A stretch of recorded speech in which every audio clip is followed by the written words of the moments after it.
Hello, magandang tanghali mga kaibigan. So, sa oras na ito, meron akong ibabahagi sa inyo ha. Kasi alam nyo, isa sa pangkaraniwan ng mga nagiging sakit ng mga tumatanda at yung mga kabataan sa panahon ngayon, lalo na maraming matatamis na pagkain katulad ng mga matatamis na inumin, mga milk tea, ganyan-ganyan. Maraming nagkakaroon ng sakit na diabetes, 'di ba? At ang complication nitong diabetes sa kidney. Pero meron din siyang isang complication na nagkakaroon ka ng diabetic wound. Kapag nagkaroon ka ng diabetic wound, yun na yung sugat na hindi na gumagaling. Hindi gumagaling kahit anong gawin mo. Kahit na gumamit ka ng ano-anong gamot dyan or artificial na herbal na mga medicines, hindi naman gumagaling. At ang nagiging nagiging parang pinaka option ng mga doktor ay ang putulin ang iyong daliri, putulin ang iyong paa, putulin ang iyong binti para gumaling. At ah, hindi madama yung buong katawan dahil na infection na yon.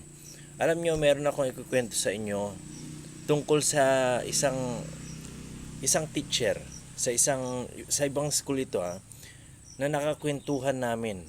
Tatlo kaming mga teachers na nakarinig nito na kunikwento niya kung paano daw gumaling yung kanyang diabetic wound sa kanyang paa at sa kanyang braso. So ang kwento niya ay ganito.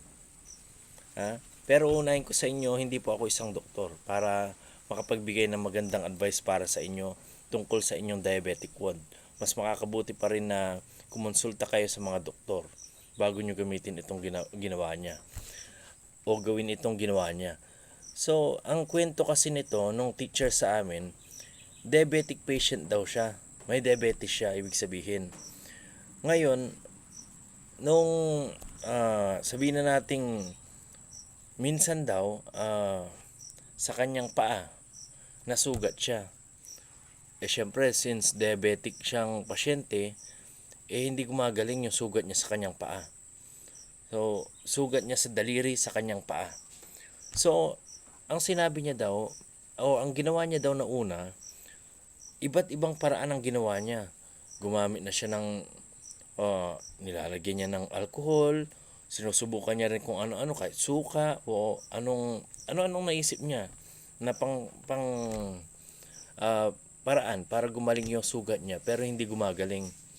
Ngayon, syempre, ang ginawa niya, pumunta siya sa doktor para makapaghingi ng advice sa doktor, maresetahan siya at gumaling yung daliri niya sa kanyang paa, sa kanyang diabetic wound.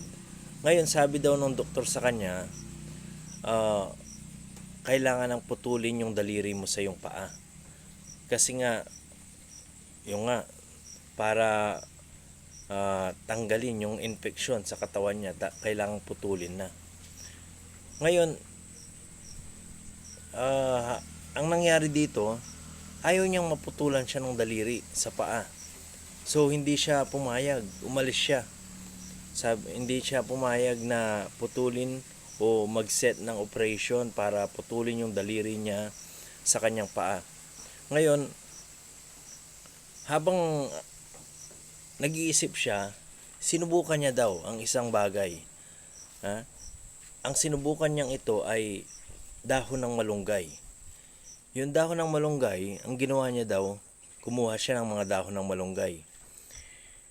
Dinikdik niya yung dahon ng malunggay, at nung dinikdik niya yung dahon ng malunggay, kumuha siya ng tela, piniga niya yung katas nung dinikdik na dahon ng malunggay. Ngayon yung katas daw nun, yun ang ipinatak niya dun sa kanyang daliri, sa kanyang paa. At dahil dun nung pinatak niya daw yun sa kanyang daliri, sa kanyang paa, sobrang sakit ng naramdaman niya. Sobrang sakit dahil masakit daw yung kumbaga matapang yung dahon ng malunggay. At yung mismong dahon ng malunggay, yun ang pinatatapal niya sa kanyang, yung pinagpigaan. Yun ang tinatapal niya sa daliri niya sa kanyang paa. Yun ang ginagawa niya. Hindi ko alam kung ilang beses niyang ginawa yan sa isang araw o sa isang linggo. Pero po unti-unti daw ay gumaling ang kanyang daliri sa kanyang paa. So sa paggaling ng daliri niya sa kanyang paa, sabi niya effective pala. Naging effective sa akin. Ang nangyari daw habang siyempre gumaling na siya. Minsan daw habang nagmumotor siya, na-disgrasya siya sa kanyang motor. Sumemplang siya. Etong braso niya naman nasugatan, siguro dito or dito, basta nabanggit niya braso. Nasugatan siya sa kanyang braso. At dahil nga diabetic patient siya, hindi daw uli gumagaling yung sugat niya sa kanyang braso.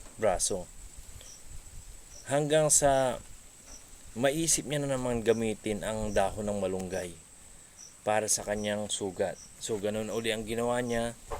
Dinikdik niya uli yung dahon ng malunggay, piniga yung katas, at yun mismo ang binubuhos niya sa kanyang sugat sa kanyang braso. Yun mismo. At pag binabalot niya daw ng bandage yung kanyang braso, pag tinatanggal niya daw yun, sumasama yung balat na natuyo. So hindi gumagaling kapag ganun. Kaya ang ginawa niya daw, yung mismong dahon, pinagdikdikan ng dahon ng malunggay, yun ang kanyang mismong itinatapal sa kanyang braso, sa kanya binabalutan ng bandage.